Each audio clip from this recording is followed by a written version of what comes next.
नमस्कार, मैं हूं प्रियंका और आप देख रहे हैं राष्ट्रीय जगत विजन न्यूज। देश को आजाद हुए 75 साल से ज्यादा हो चुके हैं। दरअसल अपना काम पूरा कर बाजार से गांव लौट रहे लोगों से भरी नाव बीच नदी में पलट गई, लेकिन ग्रामीणों की सूझबूझ से बड़ा हादसा टल गया।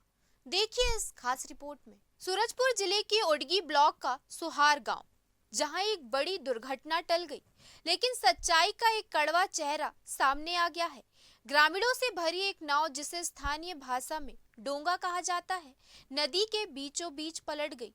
लोग अपने काम से लौट रहे थे, नदी पार कर रहे थे, तभी ये हादसा हुआ। लेकिन शुक्र है ग्रामीणों की सूझबूझ से कोई बड़ा नुकसान नहीं हुआ।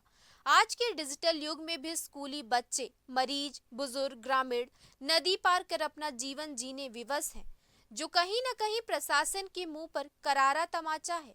साथ ही उन राजनेताओं के ऊपर सवाल उठाने का मौका है, जो कि भरे मंच से देश और प्रदेश के विकास की बड़ी बड़ी बातें कर दावे पेश करते हैं। इस घटना के बाद ग्रामीणों ने पुल निर्माण नहीं होने तक लाइफ जैकेट और मोटर बोट की मांग की है।